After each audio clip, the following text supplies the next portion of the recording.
Hey, everybody, and welcome back to the Fans in Motion podcast. As I like to say, the only podcast that you didn't know you needed. I say to my one friend that's sitting in front of me, in a cool city, in the heat of the night, looking for adventure on the face of a light. Say hello, Josh. A little bit of Midnight Madness there for you. As a little bit of Night Ranger. Oh, wait. Yeah. Well, hell, I should start a Night Ranger podcast with my Do you expertise. want to edit that and redo it? No, I don't. Some reason I was thinking Touch of Madness there for a second. I know. I started to go that way.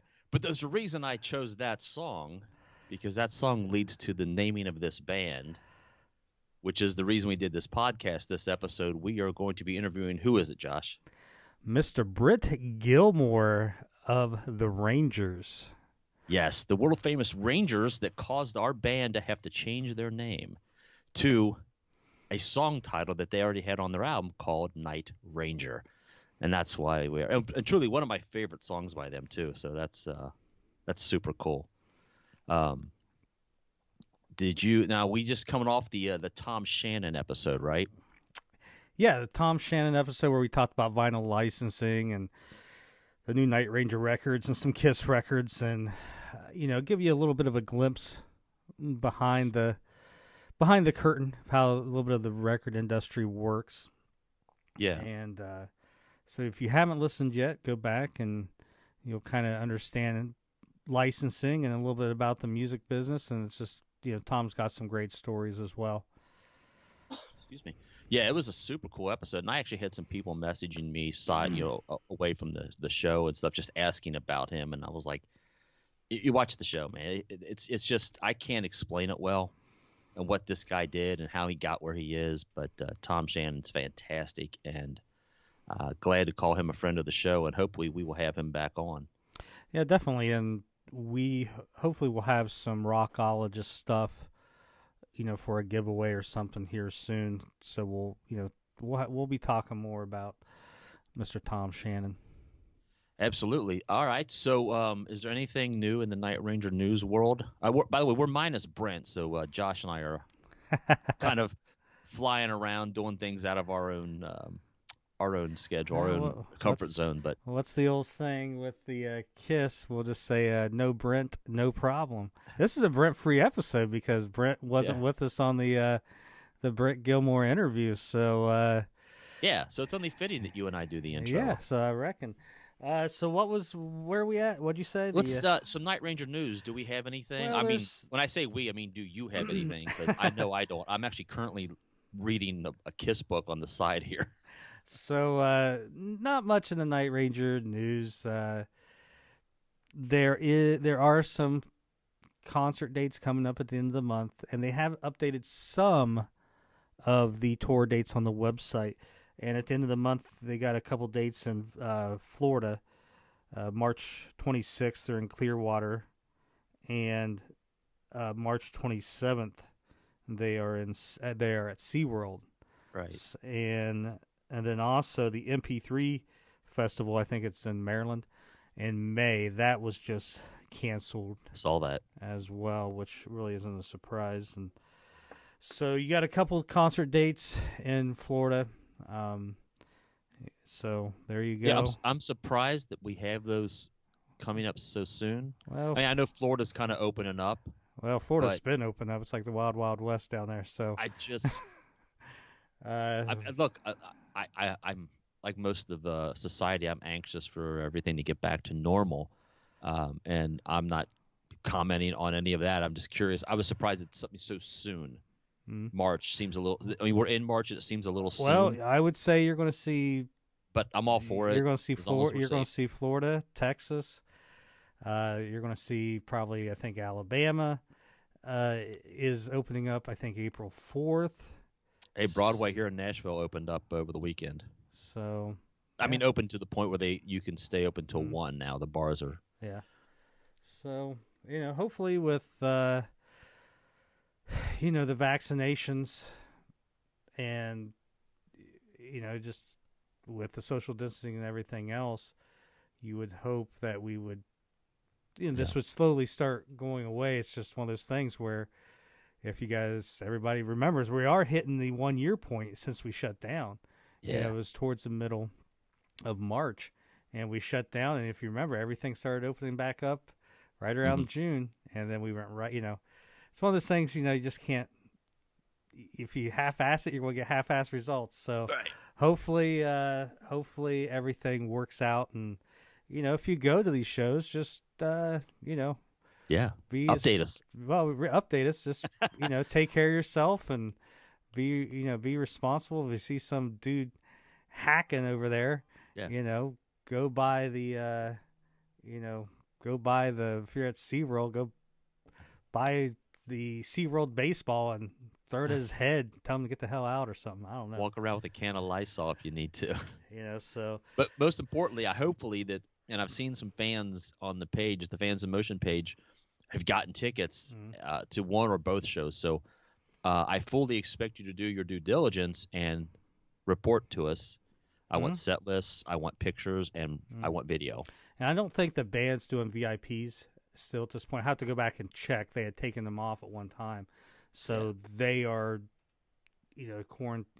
staying as far away as they can as well and everything. So, if you go, give us updates, take care of yourself, and, hopefully we'll start getting more dates and everything as the spring and summer move on. Yes. So do you have anything new that you've gotten in as far as I just bought this. Anything you want to show us? Just bought this online. I thought it was kind of neat.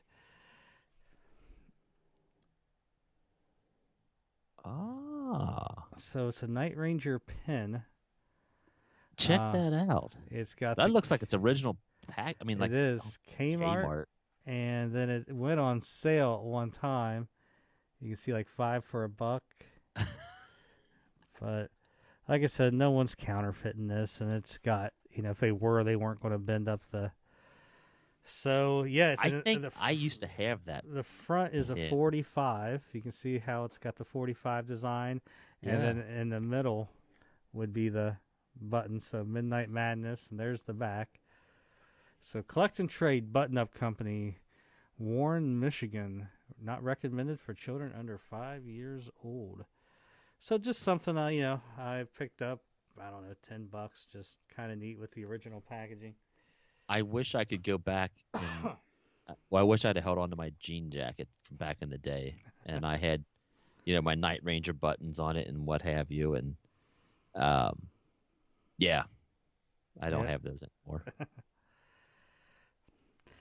So, that was the one thing I got in the mail. Then, with the Fans of Motion page, a lot of people posting their 1 year.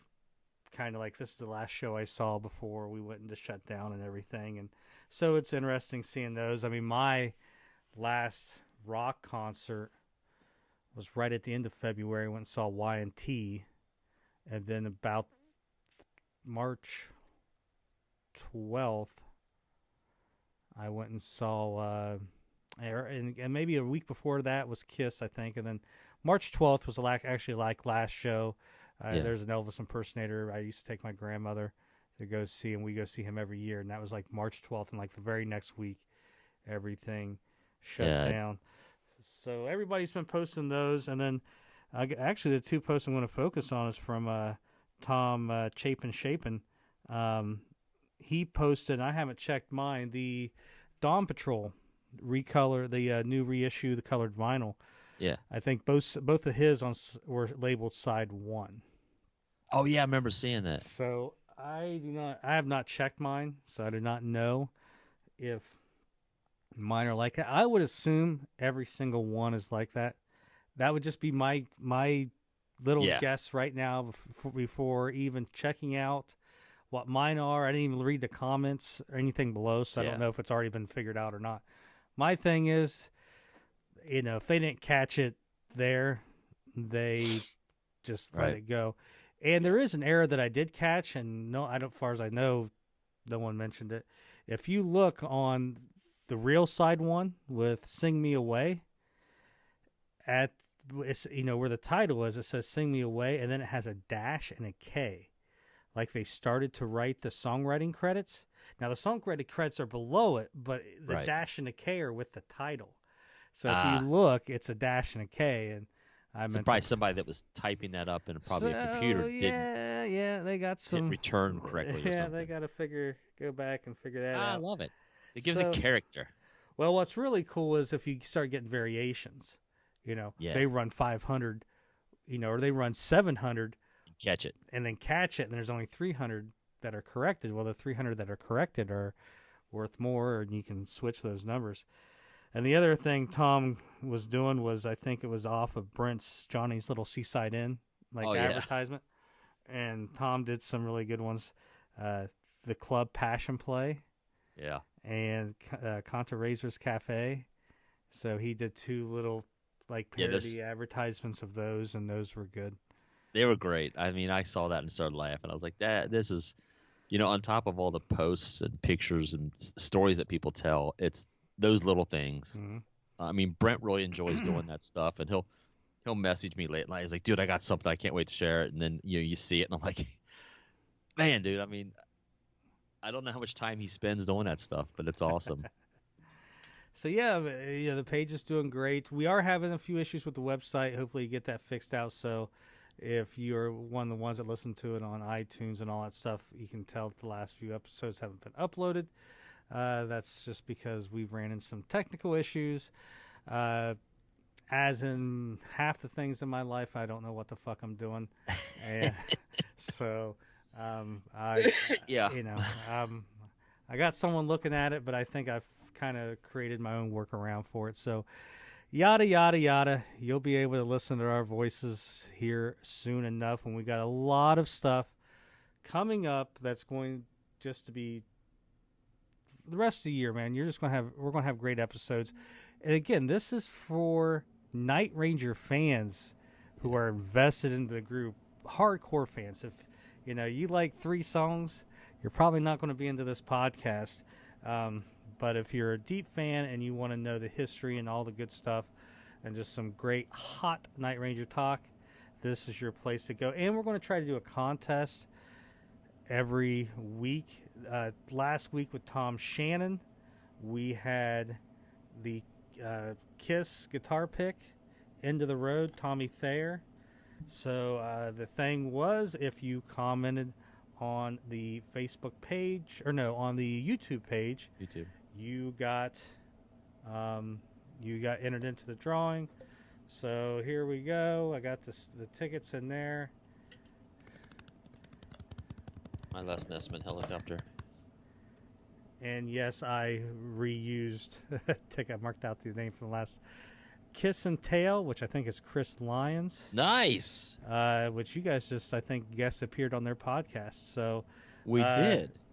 Send me a message and give me your address, and I'll mail that pic to you. There's some of the other ones that did not win. I don't think I can use those tickets again because I've already used them once. That's awesome. Chris will probably be very happy to get that. So there you go with that. And then this week, if you make sure you click subscribe, that's number 1 on the YouTube. And then number 2, leave a comment on the YouTube page for this episode. And do it by the close of business Sunday night. That's whatever the date is after this is released. Yeah. And I'll enter you into a drawing for... my calendar here. This is actually on the page. John Haynes sent me a package. Now, most of you know John. He does some work with the band and has done, I think, a couple of giveaways. He sent me a package of some cool stuff, and I'm going to give it out throughout, the next few episodes. I'm going to just rotate it between guitar picks and some of his stuff and other stuff. But this is from the John Haynes stuff that he sent. It is a Night Ranger packet, which has 2 magnets in it. So you can see the one magnet there. There's another magnet with the logo, super and this one cool. has like Rockin' America. And what's great is the packaging. So the plastic packaging, the cardboard has the Ranger logo as well. So click subscribe on the YouTube and then leave a comment on the YouTube page, just something you liked about the podcast what you found, something interesting about Britt, I'll enter you in a drawing again. If you're in the continental United States, I will mail you that. And that's date by midnight on Sunday the 14th, March 14th, 2020. And we'll do midnight Pacific. Madness. We'll do midnight Pacific time. So there we go. Like I said, just some fun stuff, trying to make the page interesting and just having some fun, man. Yeah, just to keep it engaging with people. I mean, we've got such a great fan page base that people, it's cool that we can give them something back. So with this interview, what's great is we have Britt Gilmore from the Rangers. So the Rangers are in this Night Ranger mythology from 1981, 82, where for those that don't know, Night Ranger wasn't originally called Ranger or Night Ranger. They were called Ranger. That was the name of the group. For the first almost 2 years, that's what they were called. There used to be a black and white clip on YouTube where I think they were opening for Judas Priest in Oakland in 81. And at the end of the show, we're Ranger. You hear them say the name. And in the Night Ranger world, a mythology, they're Ranger, and they're recording Dawn Patrol, and they're going to be called Ranger. And one of them's flipping through a Billboard magazine, and we'll show it in the interview, but comes across this advertisement for this country group called Ranger. And they're like, uh-oh, something's wrong here.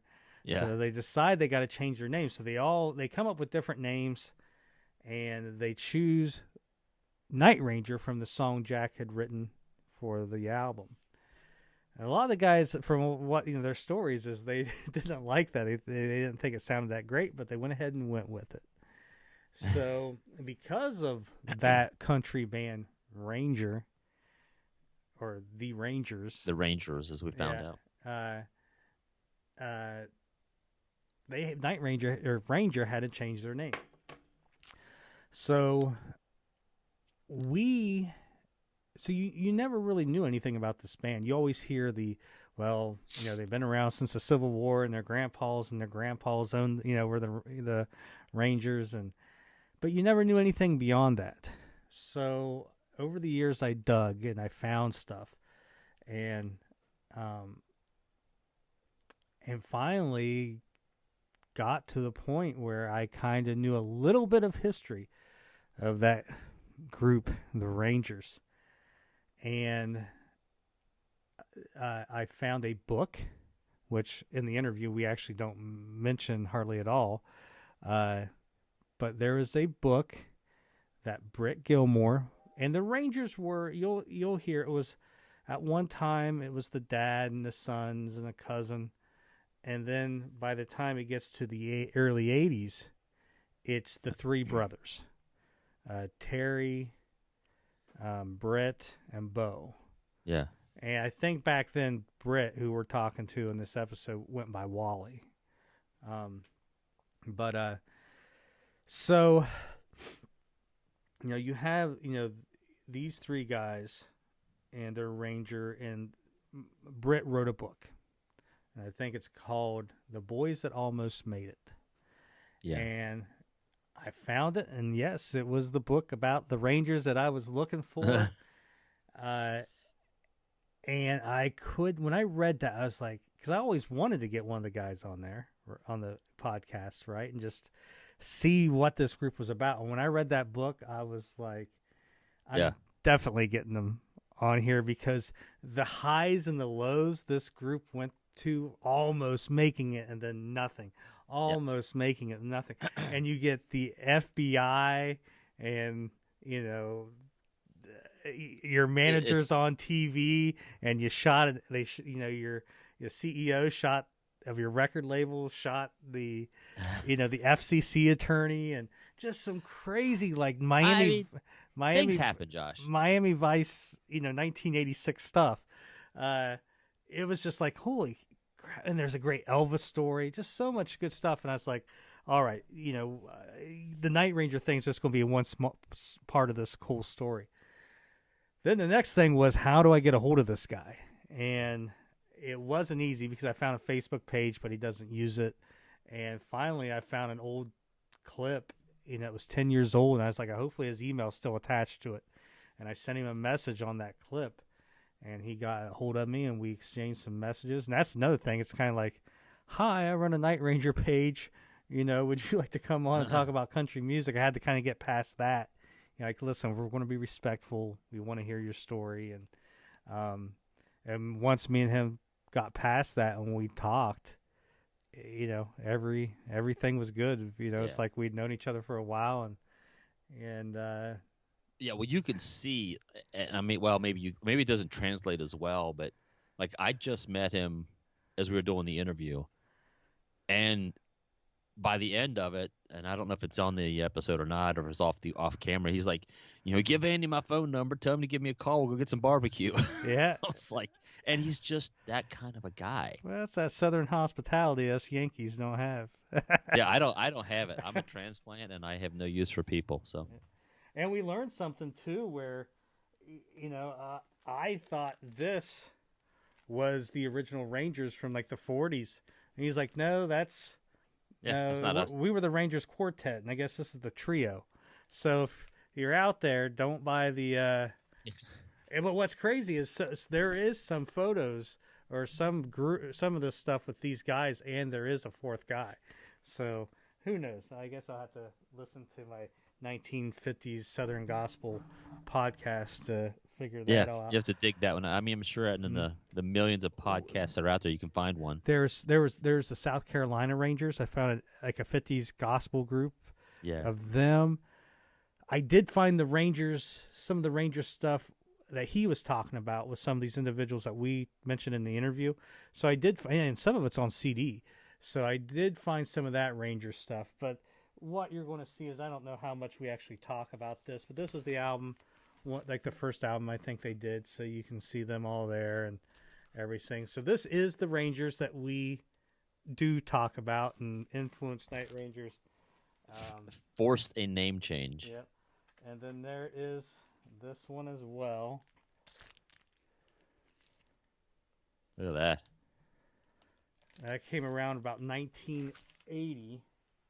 And then you'll have to watch the interview for the advertisement that I think the band alleges that they seen in Billboard. I do have that, and I'll show. It's out of reach, so you're not going to see it now, but you're going to see it in the interview. And then the one thing I didn't have was the single that went with that advertisement. He says that they released an album, and I believe him, but I can't find that album anywhere. I can find the single, and during the interview, I couldn't find my single, where everything's at around me, and I end up finding it in all places with my 45s where it should be. So it's funny how that works out like that.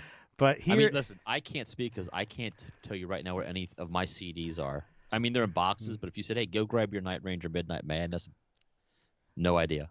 So here is the 45 of the song that they would have been promoting. Crazy Woman. They would have been promoting when Rangers saw the advertisement and decided they had to change your name. Hey, Josh, by any chance, and I don't know that we've ever talked about it, do we have any idea what those alternate names were being bantered around? I don't think besides Nightmare. I don't think they ever. The story is different with each member. I want to say like that one of them talks about putting names in a hat. If and when we ever get that chance to talk to a Brad or a Kelly or a Jack, we have to just give us one nugget. Give us a name, like maybe they're going to be called like the Wild Boys or something. With a Z, of course. The Alan Fitzgerald Band. Yeah. There we go. Which would make it so weird now because Fitz wouldn't be. It could have been Fitz in the Tantrums. There we go. Or Fitz in the Rangers. Fitz in the Boys. And the Boys has a Z. Well, you got to have a Z in the 80s because that meant you were there to rock. Fitz and the Boys. I expect some of our fans to put together a flyer for Fitz and the Boys with a Z. That would make me smile endlessly. Fitz is up front, twice as big. The other guys are all in the back. Can we talk real quick? It just came to mind when you were talking about Fitz. I don't know who posted it, and I apologize for not knowing the name. But somebody from the page posted a picture of the guys, a promo picture. And they're all like cool rock poses, and Fitz is standing perpendicular, looking completely. That's the. And that's one of the album. That's one of the. I love that 45 covers. Yeah. From Japan. Yeah. It's either Sing Me Away, Don't Tell Me You Love Me, or Young Girl in Love. But yeah, it's from Japan, and it's they're all doing things. I think Kelly's kind of got a look. He might be doing that this, and Jack's like down on his like a catcher's position, holding his base out, and Fitz is like this. And I think his arms are straight down his side, and very new wavy kind of. Very I think this is all horrible. Let's just go play some music. But hey, it is what it is. So anyway, I just want to throw that out there real quick. So, is there anything else you want to add before we throw this thing off to another fun interview? Here you go, man. Listen, this is not your. This is not your typical, hey, we're bringing on someone who's in a Southern gospel band. But this story has more rock and roll in it than some rock and roll bands. You just hear the ups and downs, and, I want to time travel and just go back to the 3 months that they were, playing in Canada, trapped up there. Just, that had to be fun just to... Or playing in a bar that was almost like out of the Blues Brothers movie. Yeah, so many... Waiting for that phone call from Big T. Listen, I got a deal. Big T. Then what else? Stopping at Graceland. That story. I've told that story too. I know I've mentioned it to you off camera. I work with a guy who was a touring musician back in the day. He's older, he toured with the Bakersfield Sound, Buck Owens and those guys. And I just told him that story, and he was like, "That's the best." I was like, "They just rolled up, and to Graceland." I won't tell the story. People need to watch the episode. Yeah. But all right, so here you are. We are introducing to you a little bit of that Night Ranger myth. Mr. Britt Gilmore from the Rangers.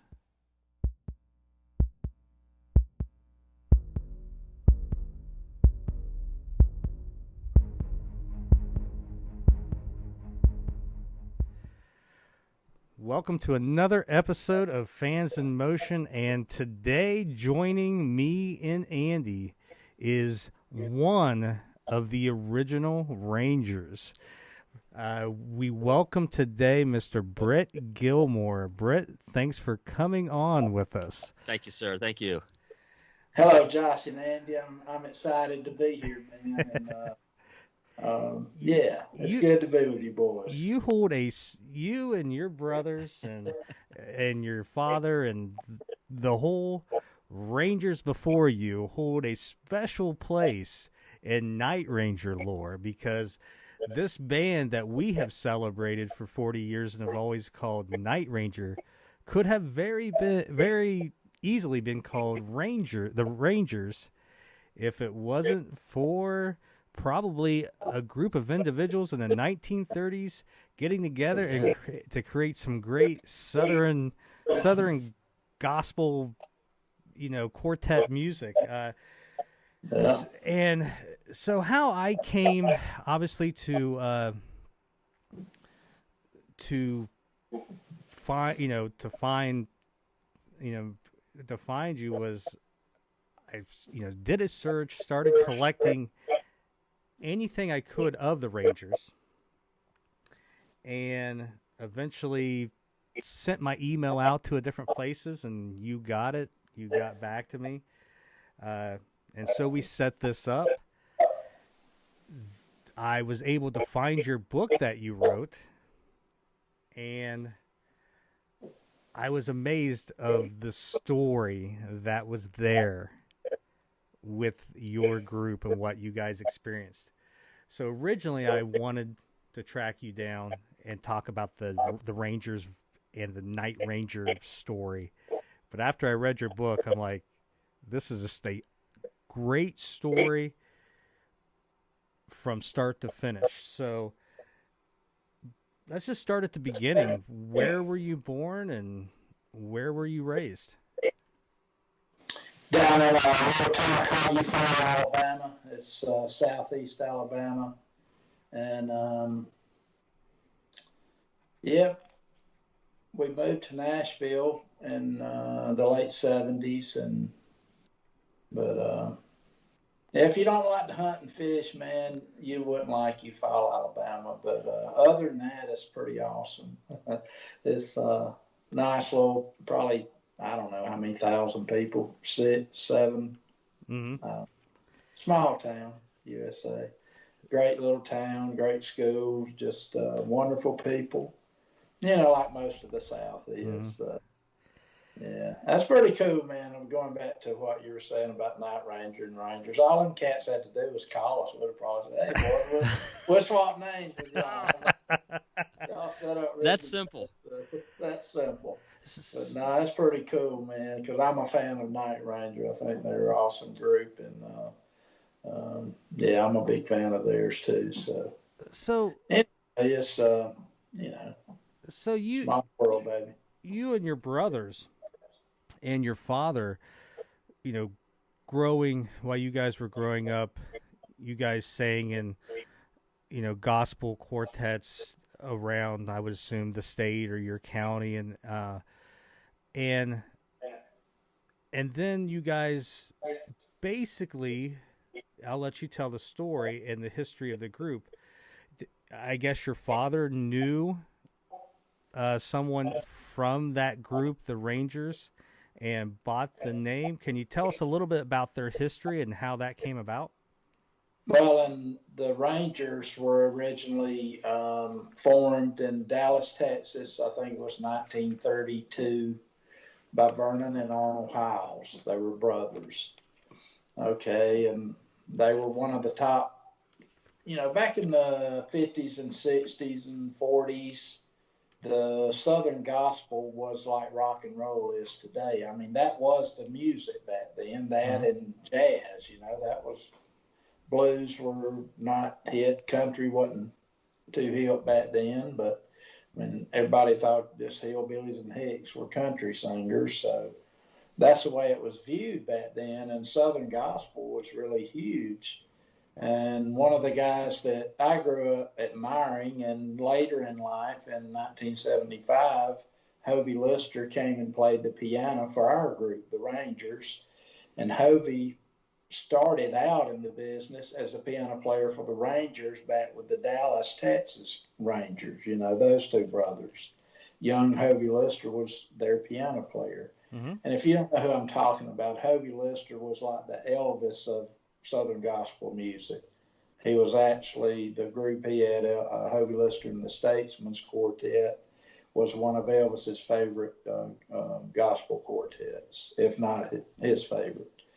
But that's the kind of people we grew up with, J.D. Sumner, James Blackwood, people like that. And I know your audience probably won't even know who I'm talking about with some of those people, but they were superstars back then. And that field of music. So this would have been the original Rangers. Is that? Actually, no. That's not. That's not. That's the Rangers trio. Oh, look at this! I'm learning stuff, Andy. Yeah. So wait a second. So if there were the Rangers trio, Night Ranger could have just called themselves what's five?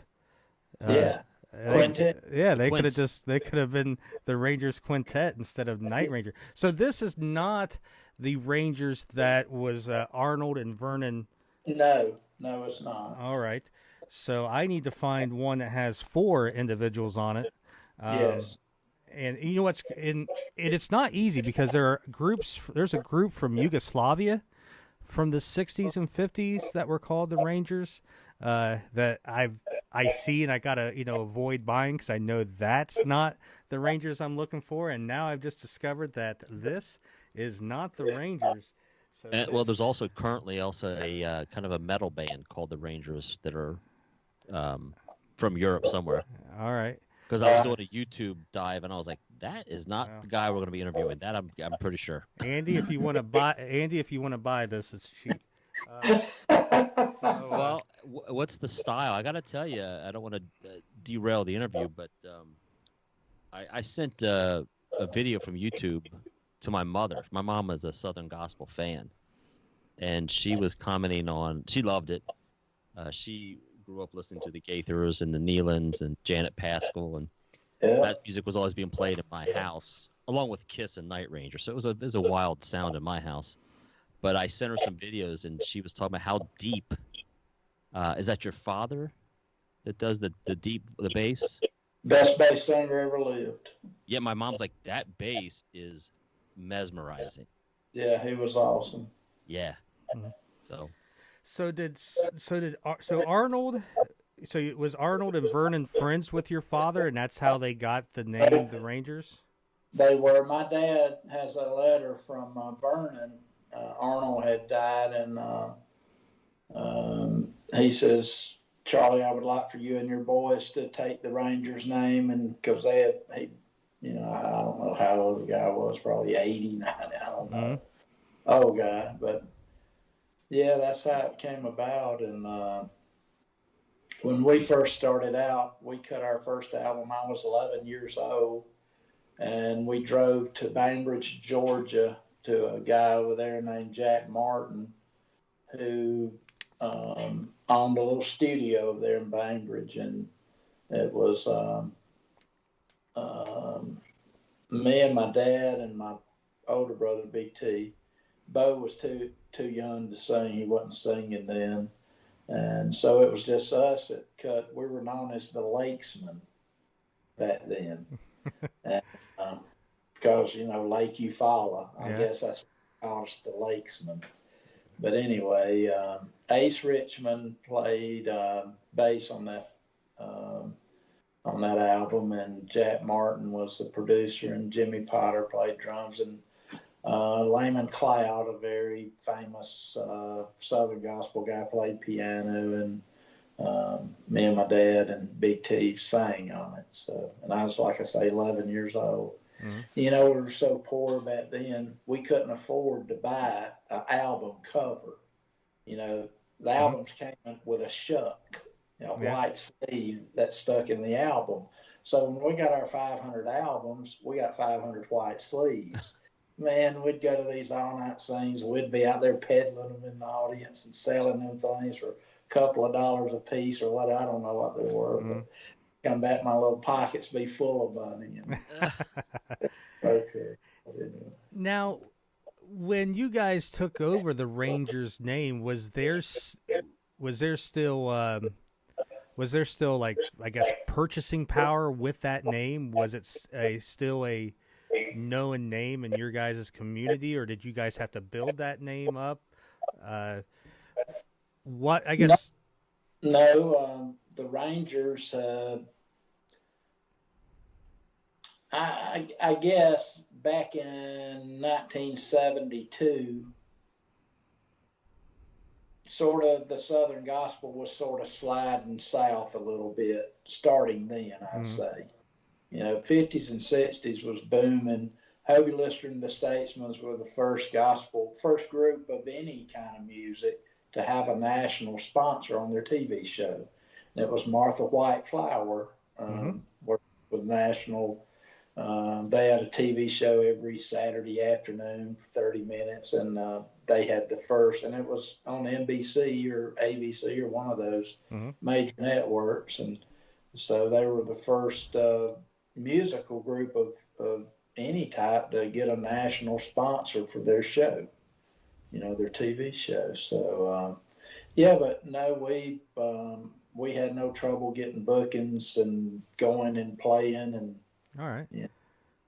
And so you guys have that name, and then like in 1972, you guys go to Bristol, VA, which is basically the birthplace of country music.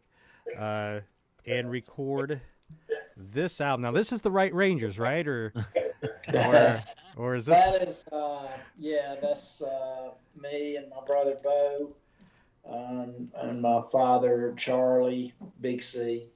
That guy on there's Jerry Red, who's my uncle, one of the most talented guys ever lived. He could play any kind of instrument he picked up, and one of the best singers. You can go on YouTube and type in the Rangers Man in the Sky and listen to him sing that. That is so incredible. It's just incredible voice. He was a tenor singer for the Stamps Quartet, and he was a tenor singer for the Kingsmen. And when he came with us, he sang lead. I sang baritone.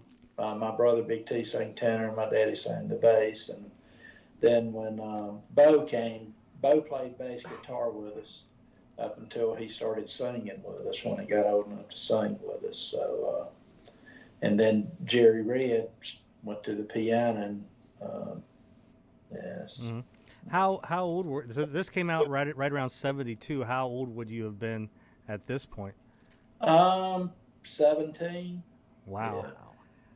So you're 17 years old, and you're able to just pick up a record that's got you on it, along with your dad and brothers and other family members. Is this Hovey that signed, like, did the paragraph on the back? That is, okay. Yes. I forgot that, but yes, he did. So he's not with the group at the time.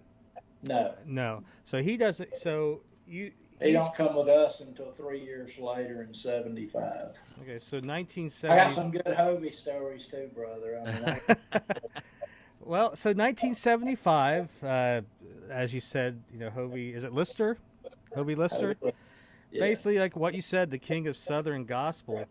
This is really where I would say it kind of goes to a next level, because you guys are able to get a tour bus. You guys have dates that go coast to coast. Tell us about this time where you guys kind of, are on the rise with Hovey joining you guys. Well, Hovey joined us in 75, and my dad was county sheriff in 1975, and so sort of hard for us to stay out a long time. I mean, he would push it to the limits because he loved music better than he did being sheriff. Let me tell you. Yeah. He did, and so I think my two brothers and myself, we sort of wanted to do more. So that's about the time the Oak Ridge Boys made the switch. So we sort of followed, and Dwayne and Bill and those guys are our friends too, and they're wonderful people, and I really admire what they've done with their music and with their group all these years. I mean, they're just living legends. Yeah. So, the Oak Ridge Boys.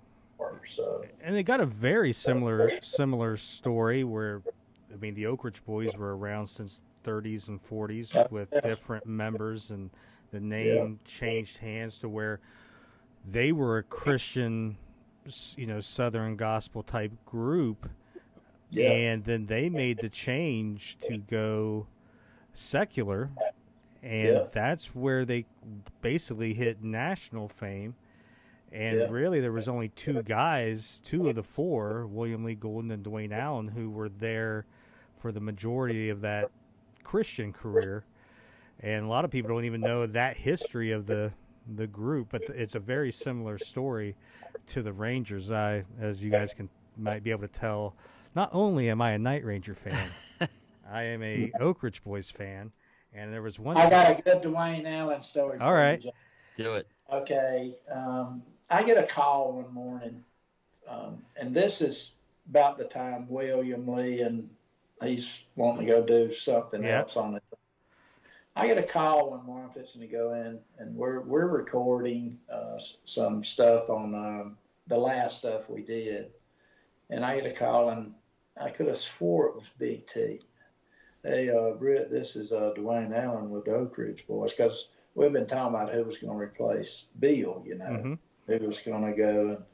And he says, hey, Britt, this is Dwayne Allen with the Oak Ridge Boys. And he sounded just like my brother, Big T.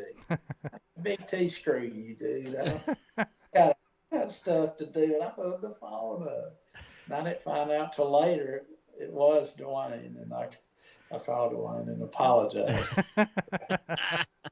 Yeah, because William Lee Golden had left the group, and they eventually got, I think, Steve Sanders to replace him. But we could have been talking to Britt Gilmore of the Rangers and the Oak Ridge Boys, and and maybe my Oak Ridge Boys story, and I don't know if I ever told this, was there used to be a place in Wheeling, West Virginia called Jamboree.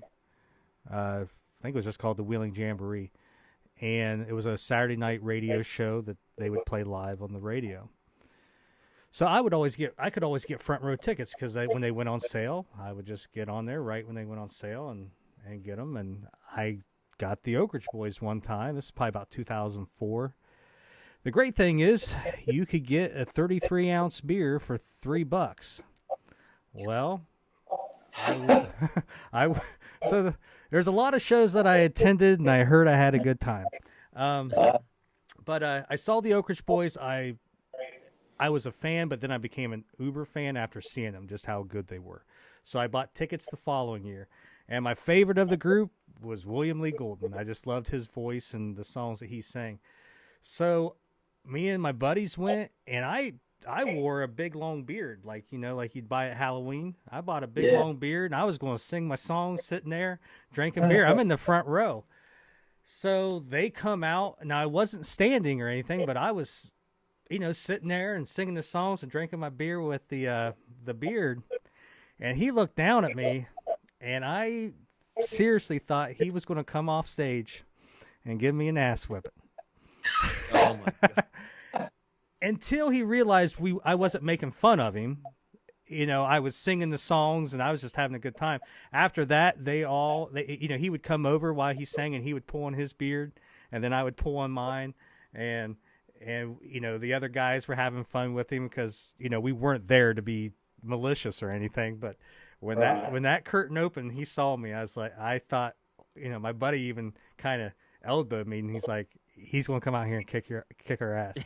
And but I got to meet him afterwards, and we both got pictures. So at that time I just had it, wrapped, hanging down off my shirt. He's like, put it back on, and so I put it back on, and we took a picture by his bus and everything. So that's my my Oak Ridge Boys story. So you guys are deciding to become more of going away from the Southern gospel and going more towards the secular type music. So you guys have, you guys are kind of on the rise.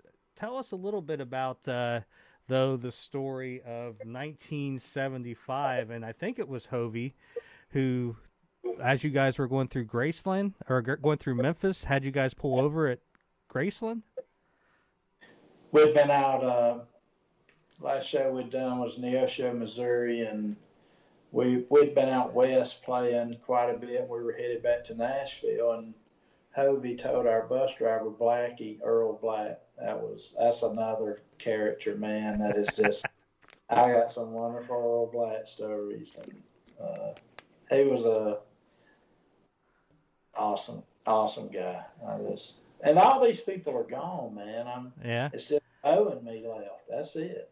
I hope Bo don't go first, then I'd be the Lone Ranger. Well, you better be careful because now Jeff Watson, who was the original guitar player in Night Ranger, right, has an album called The Lone Ranger, and has his solo band is called Lone Ranger. So he's I have to be Tonto then. Yeah. Anyway, so Hovey tells Black, he says, shows him where to go. We pull right up to the front of Graceland. Of course, the gate's shut. And this older gentleman comes out, and his name is I think it's Virgil. Yeah, Virgil. Because I remember Hobie calling him Uncle Virgil. And they hugged. He knew Hobie. That was pretty evident. They knew one another. So the gates open and we drive our bus right up to the front door. I'm 20 years old, dude. I'm from Lower Alabama. And of course, Elvis is the biggest name ever to any of us. So we go in. I don't know if you've ever been to Graceland, but when you walk in the front door to your right, there's like a little parlor area over there to your right. Mm-hmm. Okay, and the staircase, when you walk in the front door, you're looking at it up to your left a little bit right there. So we all stand over in that little parlor waiting on Elvis because he knew we were coming. He comes down the staircase with an armful of mouthwash, Cepacol, and toothbrushes, and he starts throwing them at us. He said, I don't sing with nobody with stinking breath. And then he starts laughing like crazy, man. It was a big joke to him, and it was just a joke. She loved it. So we just, all night we sang, man, around the piano. Jerry Rev played the piano, Hobie would play the piano, Elvis played the piano. Mm. And he loved my daddy, man. He loved my daddy's bass voice. Yeah. And it was, and come daylight, we left. Well, he really loved gospel music. That's what he was raised on. Yeah. I remember I took the tour of Studio B here in Nashville, and they talked about how Elvis would call he's coming in, he wants to do some work. But they said they wouldn't start recording until 2 or 3 in the morning because he would sit there and sing gospel music with the Jordanaires and just sing. Mm-hmm. He just wanted to sing. He didn't even. And his only Grammys were from his gospel work. Yeah. I'll tell y'all a quick little Elvis story before he hit it big. He auditioned not for the Blackwood Brothers, but it was another group of Blackwoods up there in Memphis. I don't know what they were called, but they were Blackwoods. And Elvis auditioned for them. They said, sorry, we can't hire you. You're not good enough, whatever. So that's a funny story, man. So when you were at Graceland, you guys were in. So you said you go in the front door, and there's that kind of like that parlor living room to the right, and then I don't know if it was there then, but then you had like the stained glass with the peacocks, and then there's like a piano room. So you guys were kind of back in that piano, and that kind of like that side room with the piano. We were. Yeah, that's amazing. I mean, I don't know, just I'm a big Elvis fan. Obviously, I got the Elvis cutout, and I always have these on me just whenever. In case. Well, whenever you need to kick the mojo up, Yeah,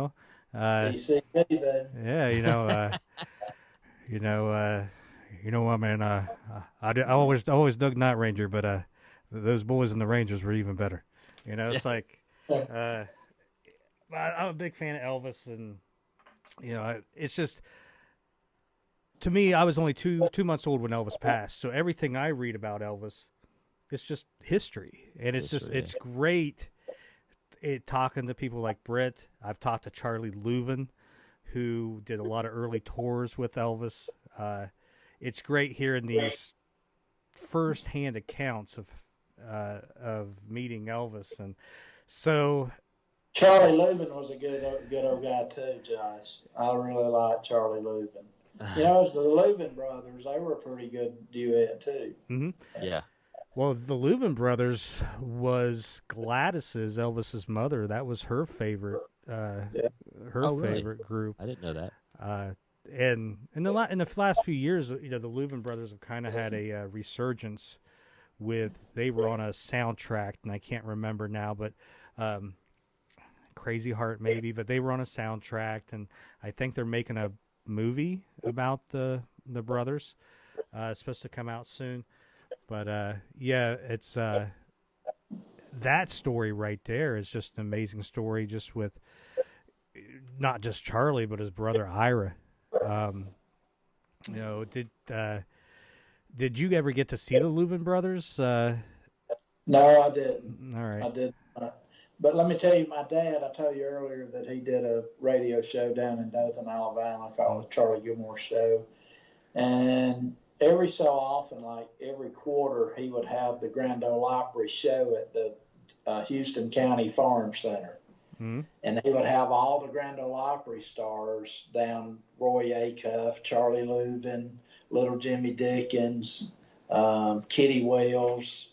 He would have all of those guys that played on the Grand Ole Opry at doing the live show there, you know. Yeah.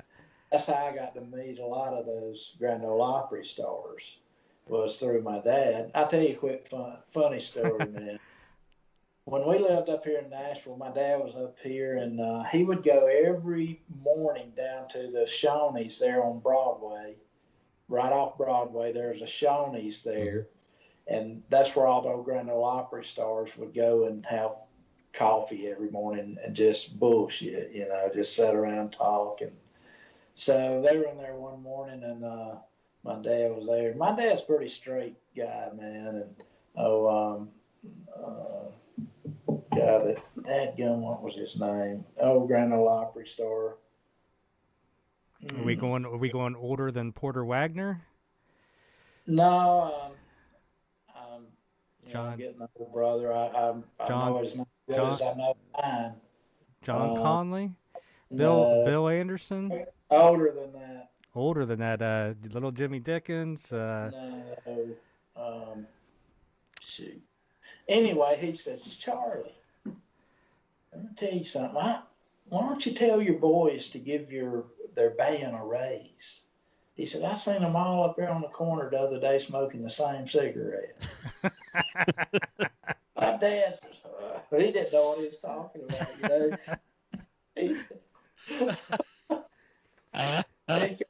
He told us that, and he said, man, I wish I could think of that guy's name. Oh, that's funny. Bell Street? No. Then I'll think of it. all right. Just blurt it out. I'll think of it about midnight. Yeah. I'll tell you, Josh. Yeah. Well, hey, on that, did you ever cross paths with Bell Street? I'm really going off the Night Ranger world here. Yeah, we're drifting. No, I never knew Mel. Knew his music, but I never knew Mel.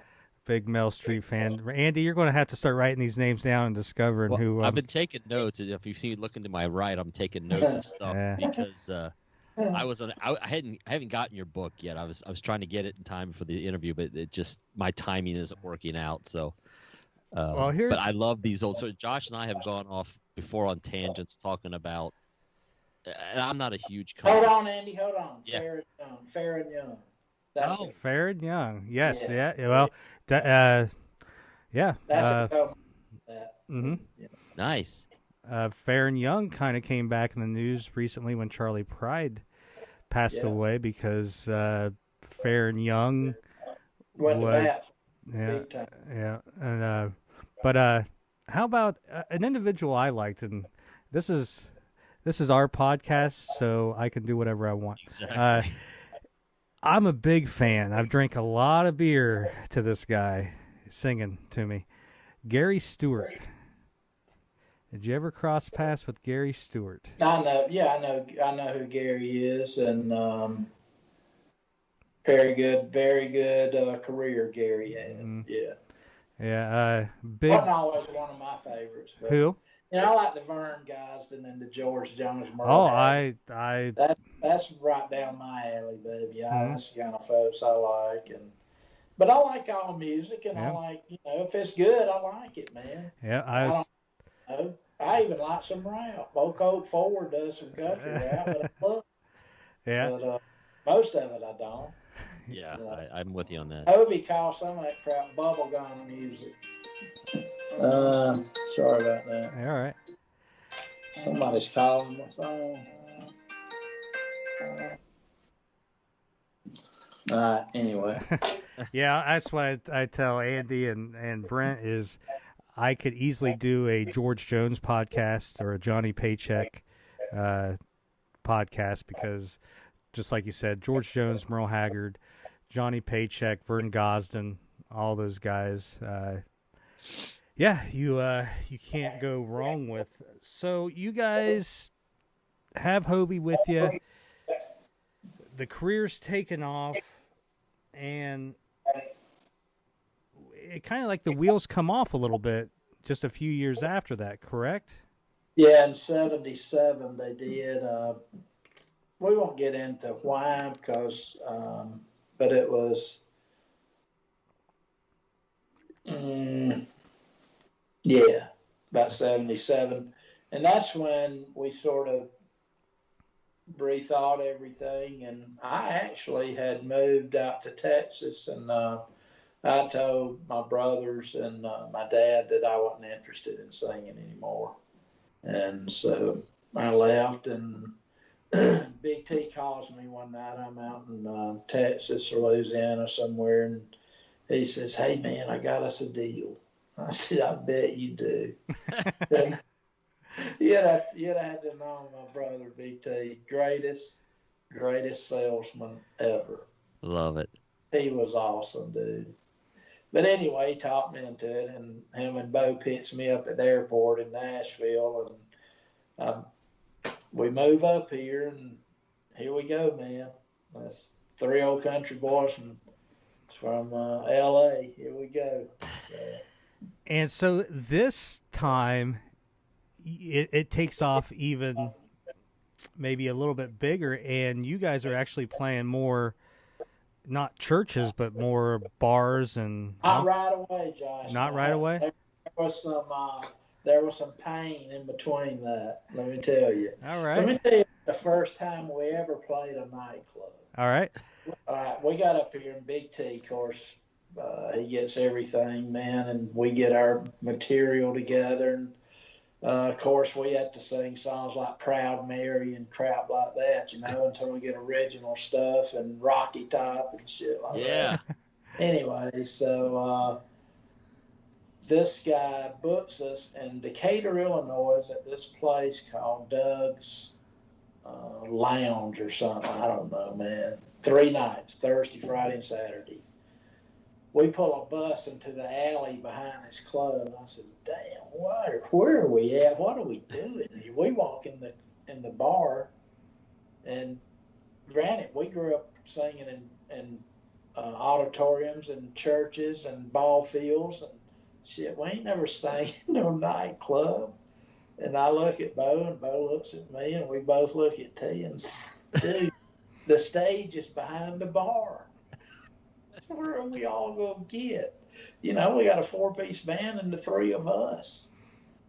Dude, I'm not kidding you. That was the wildest. And I didn't think, but we put on a show, man. We kicked it. And Thursday night, it's, and the word sort of hit around town. And by Saturday night, dude, it was nowhere to get in that place. We rocked it out. We went back to that same place and until we finally just says, "No, sorry, sir, we can't come there no more." But it was pretty wild experience, and the biker gangs would come through there, and shoot, dude, I'm telling you. This sounds like the Blues Brothers. I was going to say, it sounds like the scene out of the Blues Brothers. The chicken wire, the good old boys band. Chicken wire across the front of the stage to keep the beer bottles. Well, chicken wire, but the stage was behind the bar, man. Oh, it was so. You have to do that though. That's the fun part, man. That's the story. That was, man. You've lived that life, and you're like, "What are we doing here?" I play in a band, and I've done stuff, and I've booked gigs where my band's looked at me and like, "What are you doing?" I'm like, "Just trust me." And we'd played to like 10 people, and they're like, why are we here? I'm like, "Just have fun, man. Let's just go." Oh, buddy, let me tell you something. But I got stories. We got to this auditorium one night, set up, did our sound check, and come showtime, nobody's there. These, I guess, con artists had went in and got them a local sponsor like the Kiwanis Club or something, and they sell this little magazine, this advertising book to all the businesses in town 2 or 3 months before the concert is. and they never even promote the concert, never even tell anybody it's going to be a concert, but they pay us. We show up, we get paid, so we just rehearse all night on stage, you know. Yep. We made the best out of a bad situation, but I could tell you a lot of stories about con artists coming up too like that. Mm-hmm. They would go in and con the town and blah blah blah, and just take the money and run. Yeah, I mean, and it's been in the music business from the beginning of the music business. There was a documentary I just watched not too long ago about Teddy Pendergrass, and they talk about that, just the promoters and, you know, the kind of I won't say the mob, but you had to promote and play certain clubs or you wouldn't make it all. Back in the day, Josh, I mean, the major record labels were all a bunch of crooks. Mm-hmm. Yeah. I mean, they screwed more musicians out of their money than, you know, people don't hear that side of the story. Mm-hmm. You make all these big hits, but you're broke. Money, you're broke. George Jones paid to bury him. Mm-hmm. There's all kinds of stories like that. And then you get, you know, the songwriters. It might have been Farron Young. I can't remember. But Willie Nelson was going to. He played a song that he had written and was going to sell it outright to, I think it was Farron Young, but I could be wrong, for $300. And Farron went and got him $1,000 and told him to keep it because that song would make that money back in no time and he'd be able to pay him back. And sure enough, you know, he was. But let's think of all the songs that all those artists had sold. And it's a story as old as the industry itself. So now, do you guys start recording? Is this the album then that you guys start working on around that time? That album, you know what? I forgot about that album. You showed me that cover. I don't even know the songs that's on that album. That was really not one of our best pieces. I can tell you that, Josh. Well, I can't tell you. I'm a fan of it. I can't tell you exactly when it was released, but Dwayne Allen from the Oak Ridge Boys writes, you know, a little paragraph on the back, and he mentions basically the sentences. So whether your taste is tuned to tradition or 1980, you'll find something here and the Rangers' own unique style to enjoy. The Dwayne Allen and the Oak Ridge Boys. This is actually autographed. Trying to see who it was, to Kay. So at one time, Kay, I can't. Dude, I don't even know how you found that. I don't even have one of those. Josh is resourceful. He's got stuff. Bloodhound Josh. Yeah, he's something. DJ, baby. Yeah, there we go. I'll fit right in. Kay, thank you a whole bunch. Take care and keep on smiling. Love you, Jerry Gilmore. 2K, thanks a million. Love you. Your friend forever. And that would be Big T. And you know what, Britt? Yours is the hardest to read. I hope you enjoy the album. Best of luck. Love you. Wow. I probably had $3 beers, man. But so is this the album that had Pig Robbins and Buddy Edmonds on it? I believe so. All right. Yeah. Which, if you're a country music fan, you know you've got some credibility if you got those two guys playing on your Fred record. Newell too on guitar, Mm-hmm. man. Fred Newell was he's still one of the best guitar players in Nashville. And Fred's still kicking it. Yeah.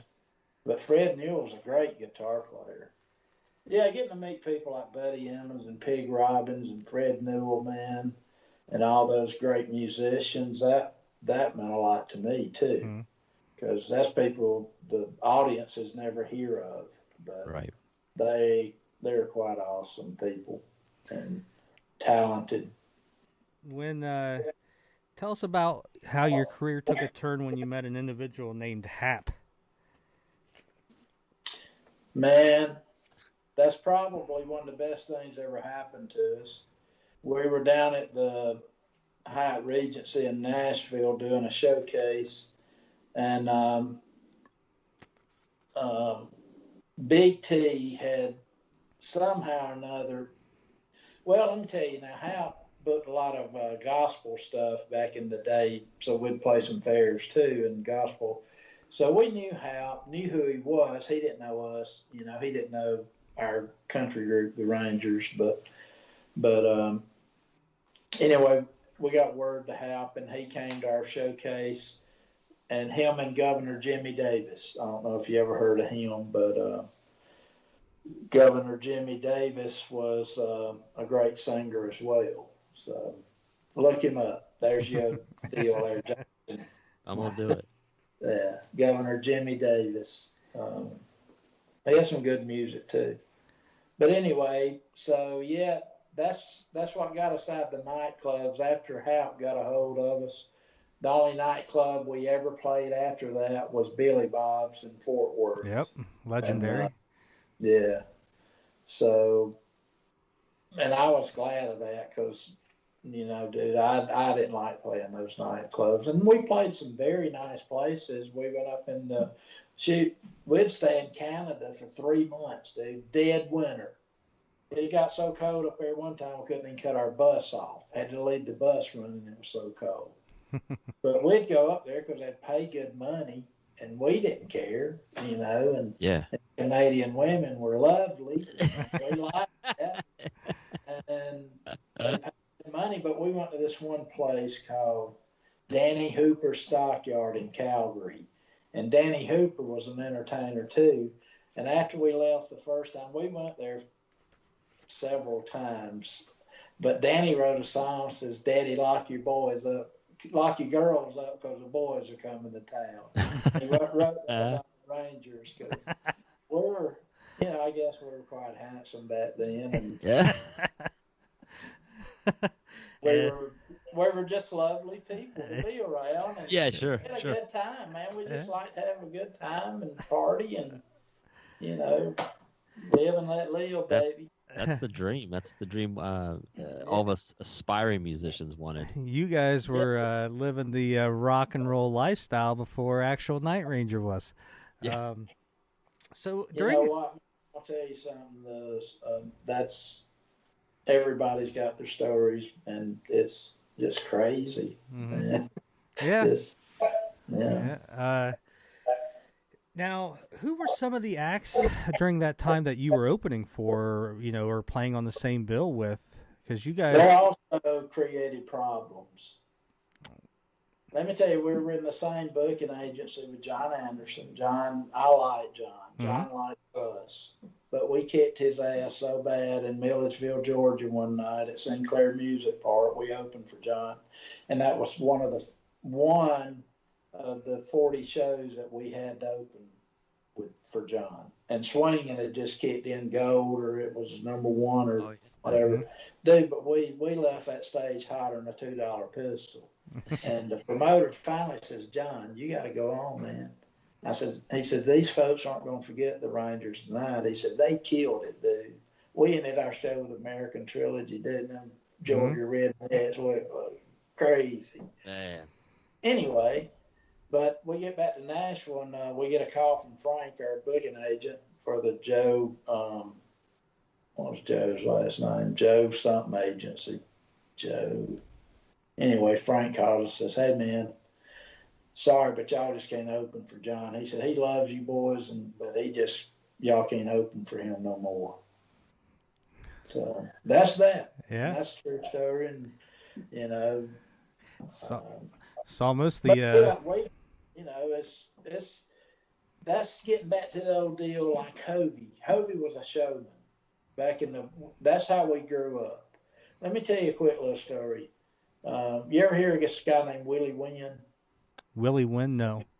Yeah, he was a tenor singer before Joe Bonzo with the Oak Ridge Boys. Okay. Willie Wynn. So he went to sing tenor with the Statesman's Quartet with Hovey. And I don't think they left on good terms after, I don't know if Hovey fired him or Willie left or what happened. I really don't know. But I know we were hooked up with them, doing a show with them, Willie Wynn and the Tennesseans. That was their name. We were doing a show, the Hovey Lister and the Rangers. We were on the same show with them out in Neosho, Missouri. Well, I could tell Hovey struck a different gear that night. I never will forget it, man. He gets off the bus, sticks his head under a hydrant outside the school auditorium, slits that hair back looking like he's straight out of New York Mafia, and he says, "Let's go, Rangers. We're fixing to kick some ass." Dude, I've never seen Hovey. Hovey was, and he told us when we got off, he said, "Let the little son of a bitch follow that." Talking about Willie Wynn, Yeah. But I don't know what was between them, but that's what happened, man. And I'm telling y'all crap I ain't never told nobody. I love it. Yeah, and so tell us a little bit about New Year's Eve in Bowling Green, Kentucky one year. Dude, that was a night to remember. When, again, that was... what New Year's Eve would have been? What year? Probably 82, maybe, 83. Maybe, I don't know. Early 80s. All right. I think it was 83, maybe 83, 82. Probably 83. Anyway, we had a great show. Tore it up, man. Packed house and just killed it. I mean, some nights when you kill it, you know it. Mm-hmm. You just know it. We were always pretty, because we didn't want to go up there and suck. That wasn't in our DNA. We didn't grow up that way. We put you on a show on if it wasn't but 3 of y'all out there in the audience. We didn't care. We put a show on. But we put a show on. We were back in the dressing room. Our road manager, Beaver Hall, comes up to us and says, "Hey, man, there's this guy who wants to talk to y'all." Says, I said, "Well, B, can't you handle him? I mean, shit, dude, that's your job." I mean, we're fixing to leave and go somewhere. I don't know. Anyway, we said, "Okay." Me and Bo and T, we back there. We said, "Okay, let him in." Dude, I kid you not.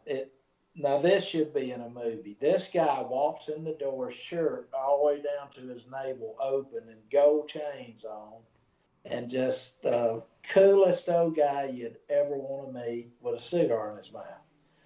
"Boys, I'm Clyde Wee Brown. They call me Wee, and I'm from Kentucky, and I want you boys." I said, "Oh, Clyde, we ain't that way, man." Anyway, I'm joking. Anyway, we said, "Well, Mr. Brown, good to meet you, and thank you," and da-da-da-da-da. And come to find out, Clyde Brown loved music as much as my daddy did.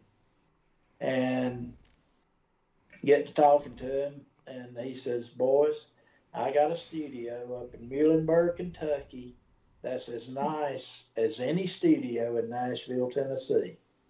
I thought he was full of crap and, and didn't know no. But come to find out, he did. He did. It was second to none. And this guy was a big coal guy that was a multimillionaire and tons of money. And make a long story short, we signed with the Clyde Brown Agency. Clyde CBO, I think it's CB something. Mm-hmm. Clyde Brown Organization. Now, But the problem there, man, we signed to where we give away some rights we shouldn't have given away. Like, you record this song, we release this. We released a song. I think it went to number 40 in Billboard, called "Crazy Woman." It was a decent song. It was a good album cut, but it wasn't the first single out the gate. To me, it wasn't. And we had screaming guitars on that song, man, and this was 1980. Well, I would say looking at what I've written, that New Year's Eve was 80 into 81. You guys signed with him in 1981.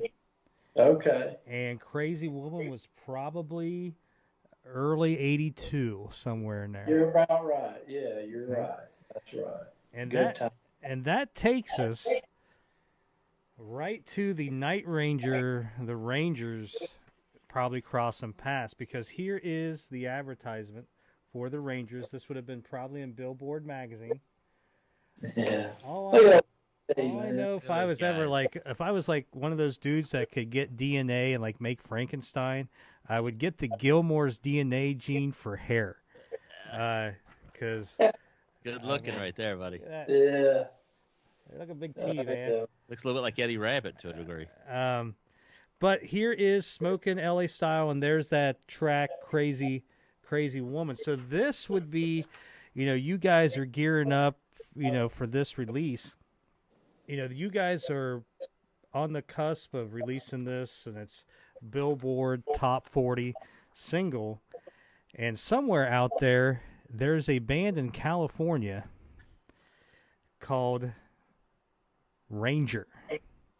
And they are up and coming. They've got a record deal with Boardwalk. Their guitarist is currently playing with Ozzy Osbourne. He's getting ready to come back to the group. And they are getting ready to release a record. And someone sees this advertisement and says, uh-oh. Hold on. We got an issue. So they, at the last minute, have to change the name of their band. They had a song on their record called Night Ranger, so they changed it from Ranger to Night Ranger. And throughout the 40 years of the band performing, when they do interviews, they always bring up the story of that, being wow. We were originally, so it's always been kind of like lore. Here, I don't know if you can see that, but you can see here's an advertisement of the band, and you can see that they were just called Ranger. Right. So yeah, and so when they tell the story, it's always there was this country group that had been around since the Civil War, and their dads and their dads have owned it, and suddenly, they have a claim to it that we know we don't. And then another myth that's out there is they say that their first album was pressed with the original Ranger logo, and they had to destroy 10,000 copies of it because of the copyright. So you and your brothers and that, the name the Rangers has always been a part of that Night Ranger story. And and it took me a while. I was like, when I first started this podcast, middle of last year, you were on my list of people to track down, and you're not easy to track down. Good job. Yeah. But hang on. So, Britt, did you ever hear any of this? Did you ever know about any of this? No, if I did, man, I don't remember it. No, I knew we owned the name, so if I did hear about it, I wasn't worried about it. So Right. But no, I didn't know that. Interesting. I didn't know that at all. Yep, you guys are still talked about in interviews to this day, because whenever they're interviewed and they talk about the early career, they will talk about we were called Ranger and we had to change our name because there was this country group out there called the Rangers. And yeah, it's just a little, Andy, it's just a little neat that we're talking to an original Ranger. So as I'll say, the last time I saw Night Ranger up in Cleveland, Northfield Arena, or the casino, Josh, you know what I'm talking about, they tell the story in concert. I don't know if they do it every night, but right before they go into the song Night Ranger, they tell the story of how there was this band called Ranger, the Rangers, and he said we couldn't. You said we had to change it because they got the song called Night Ranger, and Jack always goes, so we had to change our name to Night Ranger, and they go right into the song. But they tell the story still. I mean, it's 2019. They were telling this story on stage. Just tell them to call me and I'll come be their tour manager. And we'll That'd be great. They come to Nashville, man. You got to get on stage with them. Now, were you familiar at all with the band? Do you remember them from the 80s? Sister Christian, Motorin? Yeah, music. Yeah, I didn't know guys, but of course I've listened. They got good music. I like good music, and man. Yeah. Who they were.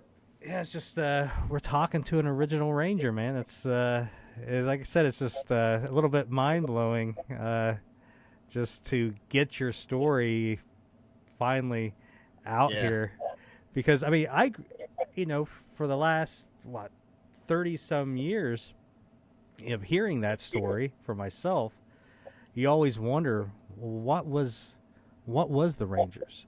And a little bit of, the internet starts to help. And like I said, just getting your story, Britt, it took me, I had to piece together the records. Remember I told you that, there was this group from Yugoslavia. And obviously I'm not that good because I bought the 3-piece Rangers and not the 4-piece.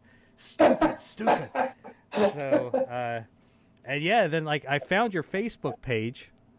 But I was pretty sure you weren't using it because it hadn't been updated, and so I think I will never. I'll never support nothing to do with Facebook. Okay. Well. Our big group is part of Facebook, but no. Yeah, but that's where that's where I originally tried to contact you. Yeah. And I think what I did was I found a YouTube video that you had posted 10 years ago, and I was hoping I cut it off about halfway through that deal. You notice that? I watched a few of the videos, and I was like, I hope that your email is still attached to this account, because I know that when I post stuff to YouTube, if someone leaves a comment, I get a notification. So even though your video was 10 years old, I left a comment like, "Hey, Britt, I'd love to interview you," something like that, and left my, I don't know, my email, or I think it was my email. And a couple days later, my phone dings. I get an email from Britt Gilmore, and then I got to kind of explain, how do I introduce myself? I have a Night Ranger podcast, but I want to talk about the Rangers, and I didn't want it to come off as disrespectful. I just didn't want it to hey, I just want to talk to you guys about your name and Night Ranger. I wanted you to know that I enjoyed your story, and I enjoyed the music, and I enjoyed country music, and this just wasn't, just to get a quick couple blurbs of. Yeah, we love these stories. Josh has wrangled in some interviews with people. Again, our podcast is very Night Ranger specific, but there's an atmosphere, an orbit of people that are, whether they know it or not, they're tied to Night Ranger, like you. And once we get them on, their stories are so good. It's we just want to keep going. Tell us your story. We'll touch the Night Ranger thing, but let's get on, because, like you said earlier, but some of these people they're dying when they're gone. We can't get these stories anymore. And more than that, it's just we love having. I mean, especially again, I wanted to be a touring musician, so I love hearing your stories of the bus and playing bars and the record deals. That's all I ever wanted to do in life. So I personally, I could just sit and listen to your stories. So I thank you for that. Yeah, man.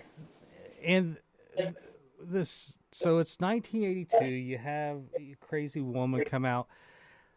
The one thing that really, there's a lot of peaks and valleys with the Rangers' career. So it seems like whenever there's a peak, there comes a deep valley. So right after that, you kind of call it quits again. What happened with that momentum that you guys were having with that Billboard hit?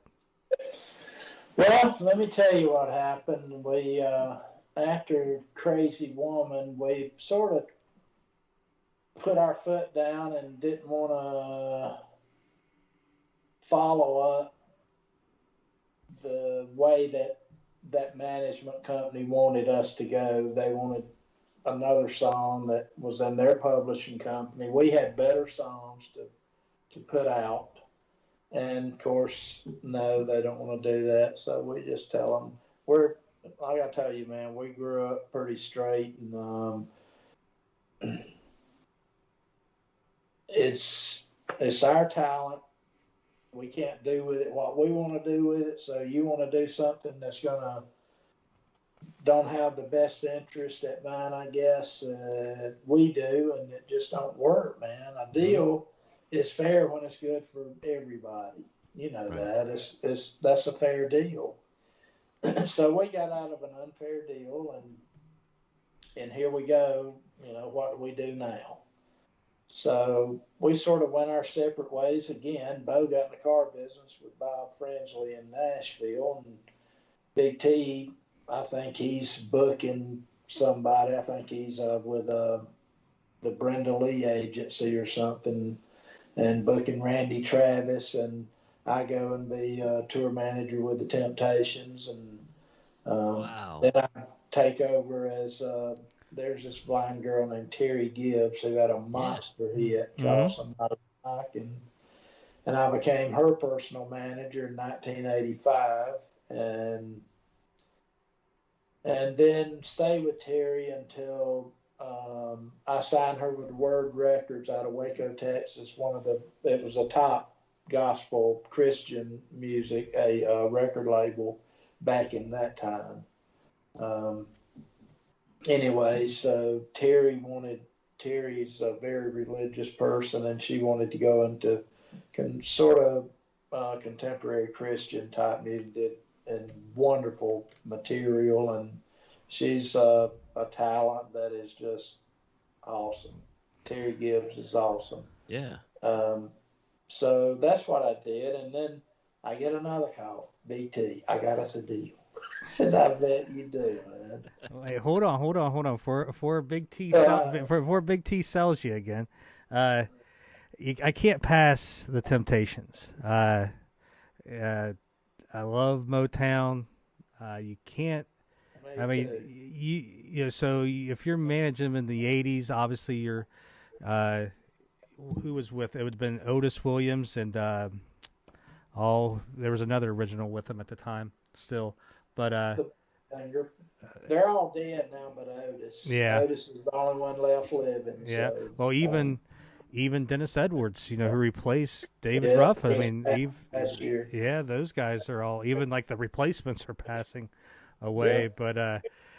But just when you say you was tour manager with the Temptations, well, he just glazes over that. It's like legendary. Your story's there, and he's like, I did this. I was in the military for almost 20 years, and what would happen is I would get on kicks. So when I was in Afghanistan in 2013, I bet there was a solid month that I didn't listen to anything but the Temptations. You know, I was going into the gym, doing the rolls and everything. I was, now the month prior, it was Deep Purple, but the next month it was the Temptations. I bought tickets right when I got back from Afghanistan. The first show I saw was the Temptations, and here is Britt Gilmore going, yeah, I worked for those yahoos. Well, you know, we did the tour was Temps and Tops, is the Four Tops and the Temptations. And tell you another guy, man, that to me is one of the best singers ever sang a song was Levi Stubbs, lead singer with the Four Tops. Many nights I heard them perform, and I never heard that man sing an off-pitch note. He was just a great singer. He's one of my favorite singers of all time. One of my favorite things is it was, I think it's a couple years, 1983, a couple years before that, Motown did a 25th anniversary special, and the Four Tops and the Temptations shared the stage. And they kind of did a battle where they would sing a hit, and then the other band would sing a hit, and kind of, you know, try to match each other hit for hit, which obviously they could. You could probably sit there for 2 hours and not hear all their hits. But so Big T, the salesman. So you're doing this management work, and do you now when that happens, and it's been quiet for a couple years, and you're in this new career, do you kind of know that, hey, it's been 3 years, I'm probably going to hear from Big T? I had no idea. No, I didn't, man. I didn't. But it was pretty wild that I did, and wow, So what was but this? yeah, that's but those the tours that like the temps, you may work 3 months, and a conductor for the Temps and the Tops was a guy named Gil Askey, who was one of the finest. I'm sure Gil is past now, he's sort of old back then, but you talking about a gentleman and a pro. This man was a pro. Well, every city would go in, you'd hire that orchestra from that city, to come in and play. And he would go in with the music and all and conduct them and get them ready for the show. But he was quite a character too. But I love characters, man. Yeah. And I've met a bunch of them. Yeah. I've met some great ones. Well, the character I like so far in this story is Big T. So 1987, Big T comes a calling again, trying to sell you something. What's going on there? Well, I'm living in Nashville. Bo's living in Nashville. Big T is living in Columbus, Georgia. He calls us up and says, I got us a deal. No shit, I got us a real deal. I said, okay, let's hear it, T. Well, he says, me and my partners want to fly up there and see y'all. They own their own jet. I said, okay, come on. Yeah. So we go to the stockyard. It's me and Big T, Bo, and those two guys. Eugene White and Ralph Savage were their names. We talked, and I'm still with Terry Gibbs at that time, but Terry is sort of moving into that Christian field and not doing as much. I've got her set to where she needs to be, and really, it's a great time for me to bow out. So I listened to their pitch. These guys evidently had more money than most folks at the time. And they made this, according to them, they made the second largest cellular phone sale of history of the United States, and back in the mid 80s. So whatever that was them. Had tons of money. But they also dabbled in the radio networks, like buying the, I don't know how that crap works, but you got to buy frequencies or something. I don't know how it works. You deal with FCC, and they give so many people a AM, FM station, and you get them in different parts of the world, different parts of the country, and you go in and sell groups that FM frequency or whatever. So they were also in that. And that's what come back to bite them in the ass years later, I guess, and because what they were doing wasn't straight up, which I had no clue what they did. So I just know that they made us an offer we couldn't refuse. And I put together, my attorney here in Nashville was a guy named Brian Smith, and Brian and I worked all day one day on a proposal and faxed it down. That's back when you fax, back in the old days when you fax stuff. Yeah. Of course, faxing back then was a new thing, Yeah. Yeah. There were big wheels faxing, So put together a plan, they signed it, bam. Here we go. So, and we were rocking along pretty good, man, and we've already got, and this is material that I don't think nobody's ever heard. And it's from some of the best songwriters in Nashville, Paul Overstreet, Matt D. Barnes. We just got all the good writers giving us material, and we're recording, and we're about 7 or 8 songs deep into this session and almost ready. We go all the way from here to San Diego and do one show, and it's for the West Coast Fair Buyers Association. And we come back through and do Billy Bob's, but anyway, we're ready to bust it, man. And and this was a big deal that you guys signed. It was like a 5-year deal worth. It was a huge deal, man. And we're with a PR firm that they got 2 acts, the Rangers and Garth Brooks at the time. That's the only 2 acts. Pam Lewis Agency. And we're talking to Pam one day in our office, and I don't know if just what it was between us and Garth, but something comes up. Oh, BT, man. BT said, "Oh, baby, you don't need Tim. Who would you rather have, the Rangers or Garth?" I about cracked up, dude, when they said that. And looking back on it, it's even funnier now. But you would have just had to know Big T, man. He was a hoot. He was a hoot. He was quite a character. But anyway, so yeah, man, things are going great, and we get this guy named Sandy Ross. I don't know if you ever heard the group Cameo from New York, but he was their manager who made them what they were back in the day. And Sandy moves to Nashville, and Sandy is our personal manager. We're the only group he takes on. So here we are. We're all set with everything in play, man. You got to understand, this was the deal they gave us. That was all of our livelihoods. We did nothing else but this. All right, the day the FBI shuts these cats down, it shuts us down too.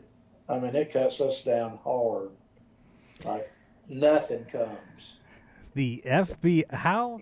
So tell us how you find out. Let me tell you how I heard about it. Let me tell you this story.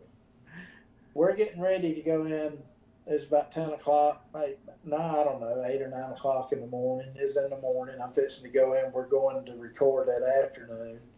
And I'm watching the news, and all I got the news on as I'm getting ready, and I hear this newscaster come on and say, the FBI is following this single-engine plane across the Atlantic Ocean. They believe somebody inside the plane has been shot, and they believe it to be one attorney from New York named Thomas Root. I said, oh, shit. When she said that name, because I'd been in Ralph Savage's office when he was on the phone with Thomas Root, his attorney and FCC attorney. So when they said that name, it just got my attention. So anyway, go on in, and sure enough, man, all hell breaks loose. They shut down everything associated with Sunrise Management Company. The FBI does, and we were part of what they were associated with. So of course, we knew nothing about what they were being shut down about. What nothing to do with the Rangers. But the CEO of your management company that you had the record deal with, that was his attorney, and that attorney was murdered. So the FBI basically shuts down all the accounts. Well, I don't know if he was murdered or not. Was the plane. He was shot inside the plane. All right. So you didn't. Yeah. All right. But so they shut down all the accounts of Sunrise Management, which includes the account that has the deal with the Rangers. So you guys have this multi-million-dollar deal being paid to you guys, and you are working with some of the biggest names in country music, songwriters-wise. Max D. Barnes, Mike Reed, who Andy, you might know, is a former Cincinnati Bengal. Absolutely. And you guys are almost towards the end of recording this album Force. Dude, we got a hit song to this day. We still got a hit song called "I Am the Heart Trapped in the Body of a Fool." It is awesome. I may get me a little deal and go record it. Well, Do it as long as Tonto, man. Yeah. but so you guys, I mean, again, the Rangers story is peaks and valleys. It's this peak, and then live in color, baby. so you take Sunrise Management to court, and you win pretty big, right? Is that how the story goes? Yeah, we win it all, but never collect a penny. Yep. Won $2.8 million. And that money somewhere, dude. I'm telling you, these cats own a bank in some island. Yeah. They would fly to it weekly. So the money's somewhere, but that's It's that business. It's the shady end of that business, man. They're going to screw you over, but they're going to have their money. And well, it didn't work out too good for them either. Well, and the one, I think you said that the one CEO, the guy that was the CEO of the company, eventually committed suicide. He was going to be locked up in North Carolina because, see, they were convicted in all these states. And he was going to serve his time in North Carolina. Runs this whatever Cadillac into a tree, trying to do it that way. It didn't work, so he finishes off with his 9 meals. So. Yeah, man, it's tragic. Crazy story. I knew his family, man. I knew his family, and this was a big time guy too, because he came to us one time and says, "Hey, you boys want a piece of this company I'm investing in?" And talking about camouflage clothing. It was Realtree. Oh my gosh. So, I mean, these were big time people, man, but we were devastated, dude, and just devastated. And here we are, got these obligations to other people.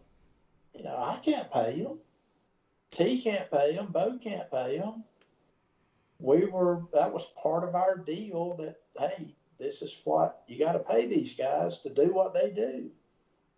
So there we were in the gully again, man. Where do you guys go after that? Do you go back to your old careers, or? Yeah, we do. That was the end of our music. We didn't do anything in music. The last show we did was we opened for Jerry Reed, and that was the last show we did. It was March of 1988. After that, after my dad got cancer, we did some benefit shows for him as the Rangers Quartet gospel music in 02 and 04. Or 02, let's see, maybe 01 and 03, 01 and 02, because he died in 04. So, yeah, that was... you can go on YouTube and type in the Gilmore Brothers / Rangers, Walk That Lonesome Road, Man in the Sky. Yeah, I was just playing those earlier. So, yeah, man, that's... So your dad passed in 04, then my favorite character, Big T, I think you said he passed in 16? Yeah, sure did. And got up out of his recliner, took 2 steps, and hit the floor dead. Oh, man. Yeah, massive heart attack. Well, he probably died of heartbreak, though, brother. I'm telling you that. On BT, the way he loved the music deal. Yeah. And the deal, making a deal. Yeah. The deal, baby. He's a salesman. The deal. Well, God, I bet he had some stories too. He is a closing machine, baby. And then you guys all got into the car business. You eventually joined your brothers, correct? Yeah. And well, after I left, I'll tell you, I was out in Texas and Louisiana. I went to work with this company called Pittsburgh Des Moines Steel, and then from there to Chicago Bridge and Iron. And I was I'm a good welder. I was certified welder and all wiring. Doing quite well. I did that from the time I was in after Hovey. We got rid of that deal and before I moved to Nashville. So about a couple of years I did that deal, and but yeah, and I back in '90 when we had to go do something, we just didn't have it in us to try to get another deal. Yeah. Just didn't, man. So the way that ended so abruptly like that, and with all that we had going, it was not a good deal for anybody. Yeah. We all had things, obligations, and we just had to do whatever we had to do to take care of them, and we did. So, does the name the Rangers carry on? Do you guys still own that? Is there any other groups that you've given permission to use that? No, we've given nobody permission, but we still own the name as far as my knowledge, and we haven't signed it over to anybody. So. All right. Well, my goal is to get in touch with one of the guys from Night Ranger, and the next time they're through Nashville, before they play the song Night Ranger, instead of telling the story, they just bring one of the guys up, and that would be awesome. That would be. I'll put my cowboy hat on. Yippee-ki-yay, motherfucker.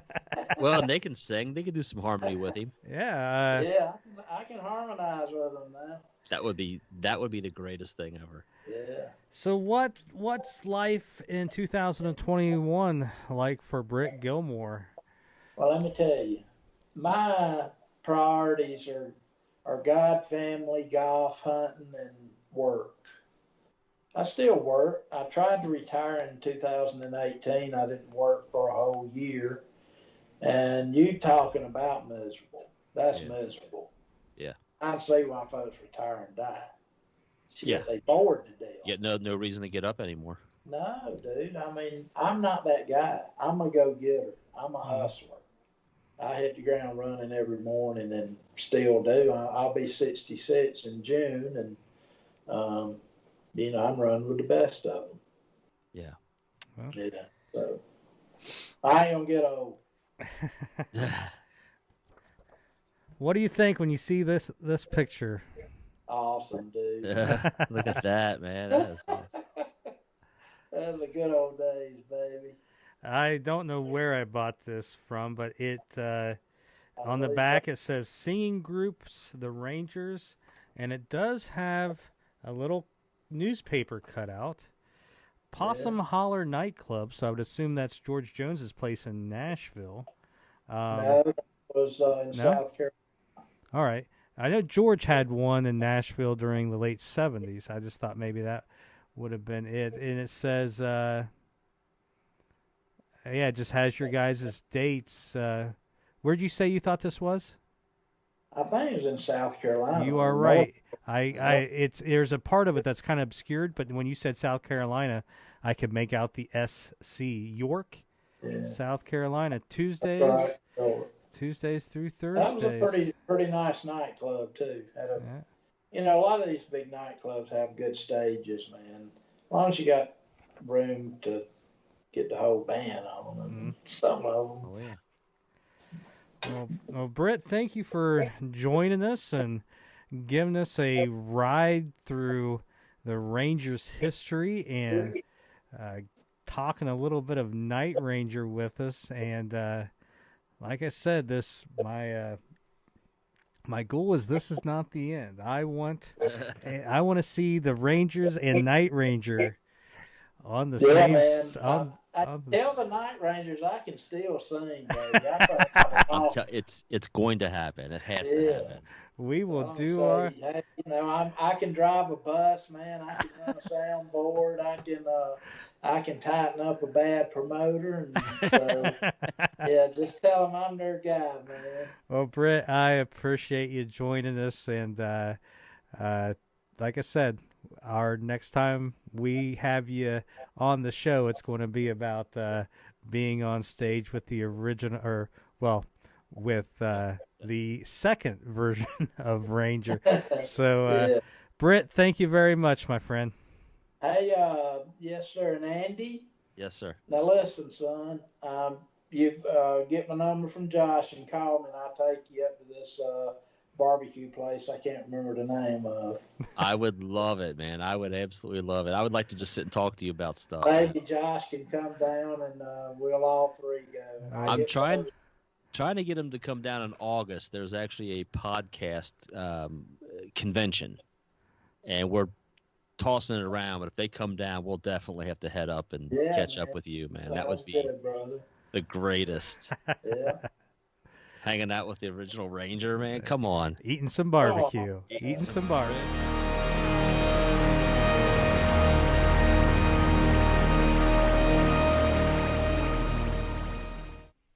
So there it is. Another great interview by Josh, who dug up this this great piece of Night Ranger mythology. We say this all the time when we do these interviews with these people that are really not known in our world. The stories are so worth it. And I tell people all the time, like, you have to just listen to these people. Like, I know you don't know who this person is. Listen, it's a great story. So Britt was awesome, and I always look forward to when Josh will send us stuff like, hey, we're interviewing this guy, and I'm like, who? And at the end, I'm like, this guy's great. Like, I'm writing down names of the stuff I want to go check out. So Britt Gilmore was fantastic. My goal is, like, the next time Night Ranger rolls through Nashville is, instead of Jack getting up on stage and, originally we're called Ranger or whatever, how he does that opening, is to actually bring, if Bo's, I don't know where Bo lives, but the other brother, but bring those, him and Britt, or at least Britt up, and just bring them on stage like, hey, here are the original Ranger, and just have that cool Night Ranger moment, because for one moment in time, because it may not sound like a big deal to the band, but our whole life we've heard that story. Yes. And for 40 years they've told that story. And the album covers, we printed our first 10,000 albums with the band name Ranger. I mean, it's a part of what makes, there's not a lot of it when it goes to Night Ranger. It isn't like Kiss and Motley Crue where there's all these thousands of stories. Night Ranger's got, a set, and that's one of them. So it'd be cool, when they go through Nashville, Jack, I'll be there. Kelly, get a hold of me. I'll get you in touch with the original Ranger, and we'll get him up there and get you all on stage. How cool would it be too, is if they actually, like, say the Bo and Britt come on, and then they maybe harmonize and do some motoring with them, or maybe a goodbye with them, just a little goodbye. Well, just the end. How cool would that be? Well, they maybe switch to, they could do Night Ranger could do a little bit of Southern gospel, or like Elvira or something. Something that would be worth seeing. Or they could do a version of Crazy Woman / Crazy World, and everybody's mind gets blown. Yes, well, Night Ranger fans, most of them wouldn't know Crazy World, but and most of them probably wouldn't know Crazy Woman. So what the hell? Just there you go. You can say it's just do Crazy Train, because they do that in every show. Just a little bit of Southern gospel influence, Yeah. There you are. And then go check out the book. It's I should know the exact. I think it's The Boys That Almost Made It. I'm pretty sure that's the title, by Britt Gilmore, and I got it on my Kindle. Yeah. So I'm pretty sure there's a print version as well. There is. I got mine on Amazon, so you can get it on Kindle. Probably get the print version, and so there you are. A little bit of the mystery has been solved. Now, if we could just find one of those elusive Ranger albums that I don't believe ever really existed. I don't think they did either, but how that's the unicorn in this universe. Yeah, and what we need to do is go copyright. See if that copyright, go out. You see, what we do is we buy the copyright from Britt. Yeah. Hey, we just want to buy that Ranger, the Ranger's name, Ranger and everything, and copyright the Rangers, copyright Ranger. And then we go out and we take a picture of like some satellite dishes in our backyard, get the dishes pointing the other way, maybe make the lasers blue. Yeah. And we just reissue, a different album cover. Smell that? It smells like Tom Shannon talking. Yep. So, and we license the Dawn Patrol album, and we just call it Ranger. I'm sure that the guys would have zero problem with that. No, they wouldn't mind at all. So there you go. Hopefully you enjoyed the episode, and like I said, we got the Night Ranger magnets. The contest is coming up. So as we like to say, check us out on YouTube. First and foremost, go to YouTube and check us out and subscribe, and leave a comment in the comment section to be entered into a chance to win this week's contest with some Night Ranger magnets, courtesy of John Haynes. And also, the other place you should always be checking us out is our Facebook page, the Night Ranger Fans in Motion podcast tribute page. We're growing. I think last I checked, Josh, we're at 2,400 members. Yeah. Just go to Facebook and go up in your search bar. Just type in like Night Ranger Fans in Motion, something like that, and you'll see our page, and just click there. Everything we talk about on the page is manifested from there. So, good stuff. And as we like to say, Josh, we are number one in the market of Night Ranger exclusive podcasts. Exactly. Until I'm just saying, it's just good to be number one. And we're number one because of you. Yes, you are the only person listening at this late in the game. So whoever's still listening, thank you. Thank you. All right, we will see you next week. Hey, let's play a song off the Dawn Patrol album right here. This kind of sums everything up right here. It's a song called Night Ranger.